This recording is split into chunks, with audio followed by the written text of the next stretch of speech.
جس دھج سے کوئی مقتل میں گیا وہ شان سلامت رہتی ہے. تو کیا شان و شوکت اور کیا رفت اس شخص نے پائی, اپنا سب کچھ نثار کر کے ایسا ممتاز ہوا کہ صدیاں گزرنے کے بعد بھی اس کے نام کے نقوش کبھی بھی مدھم نہیں ہوگے. آج اس نے اپنا گھر بنا لیا ہر دل کے اندر. وہ مرا نہیں, وہ زندہ ہو گیا ہے, وہ امر ہو گیا ہے.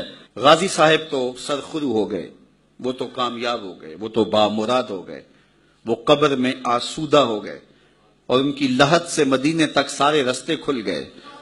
اہل محبت نے جنازے میں شرکت کر کے اپنی عقیدتوں کا اظہار بھی کیا, لیکن جن لوگوں نے غازی صاحب کو پھانسی پھندے پہ چڑھا کے یہ سمجھا تھا کہ شاید ہم یہ قضیہ تمام کر دیں گے, ان کو جنازے کے دن ہی پتہ چل گیا کہ یہ غازی تو زندہ ہو گیا ہے. اس کو یوں چھوڑ دیتے تو یہ طاقت پیدا نہ ہوتی, پھانسی دینے سے جو طاقت پیدا ہوئی ہے. اتنے بڑے جنازے نے لبرل طبقے کے منہ پر تماچا مارا کہ تم سمجھتے ہو کہ پاکستان جو ہے وہ ہماری آرزوؤں کا مرکز اور مسکن بنے گا. دیکھ لو, پاکستان بنایا بھی اس شاہ کے رسول میں ہے اور پاکستان جو ہے وہ وراثت بھی اس شاہ کے رسول کی ہے. اور پھر اتنے لوگوں نے ایک پرامن اجتماع, لاکھوں کی تعداد میں لوگ تھے. میں نے اپنی آنکھوں میں زندگی میں اتنا بڑا حج کے بعد اجتماع نہیں دیکھا ہے, اور جس نے بھی یہ جنازہ دیکھا اس کے یہی جذبات ہیں, لیکن ایک پتا بھی نہیں ٹوٹا ہے. اور یہ ہمارا پرامن چہرہ تھا جو لوگوں کے سامنے آیا, چونکہ ہمارے آباء و اجداد نے اس پاکستان کو بنایا تھا. ہم اس کی دکانیں کیوں توڑتے, اس کے پیٹرول پمپ کیوں جلاتے, اس کی گاڑیوں کو آگ کیوں لگاتے. ایک خاموش پیغام گیا ہے پوری دنیا کے اوپر کہ یہ امن کے دائی لوگ ہیں. لیکن دوسری بات, یہ پرامن اجتماع اور یہ اتنا بڑا ہجوم جو پیغام دے گیا, دوسری جانب یہ بات بھی ذہن میں رکھ لو کہ یہ کئی غازی پیدا کر کے گیا ہے. اب اس قافلہ عشق و مستی کو کوئی روک نہیں سکتا, اور وہ زبان کھینچ دی جائے گی جو رسول اللہ کے خلاف نکلے گی. یہ ملک نظام رسول کی طرف بڑھ رہا ہے انشاءاللہ. صرف ہماری ذمہ داریاں ہیں, ہم ان سے عہدہ برا ہونا ہے. ہم نے غازی کی اس شہادت کا حکمرانوں سے بدلہ لینا ہے. کچھ کام ہمارے کرنے والے ہیں, اور میں جگہ جگہ پہ دوستوں کو کہا کہ 2 کام ہیں جو ہمارے کرنے والے ہیں, اور ایک کام پھر اس کے بعد عوام کا کرنے والا ہے.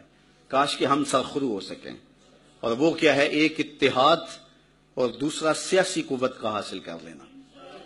اگر یہ 2 چیزیں اور قوم کو ایک پلیٹ فارم دے دیا جاتا ہے, قوم کی غیرت کا جو عالم ہے یہ دوسرے لوگوں پر تھوکیں گے بھی نہیں. اور اس قدر جو ہے وہ پاکستان کے اندر غازی کی اس قربانی کے صدقے سے نظام مصطفیٰ کی بہاریں لائی جا سکتی.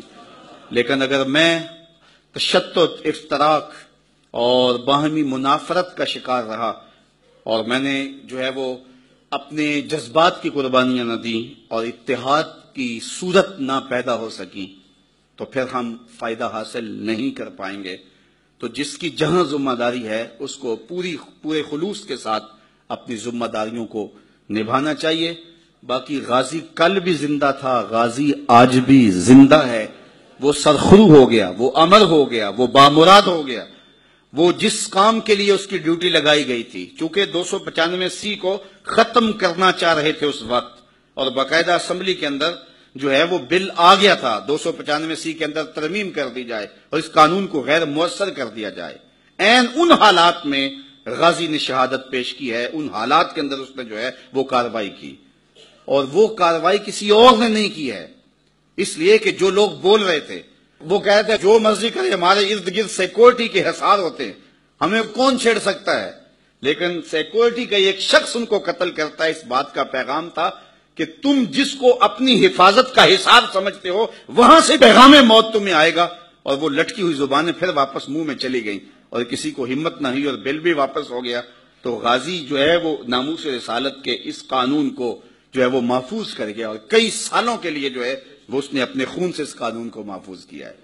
اور ہم نے بھی اس کے اوپر پیرا دینا ہے. اور 295 کا قانون حضور کی ناموس کا قانون ہے, اور یہ ہم ختم نہ ہونے دیں. اس کے لیے ہم نے پوری قوت ساتھ, پوری طاقت کے ساتھ میدان عمل میں موجود رہنا ہے, اور بھرپور سیاسی قوت حاصل کر کے جو ہے وہ اپنی طاقت کو منوانا ہے.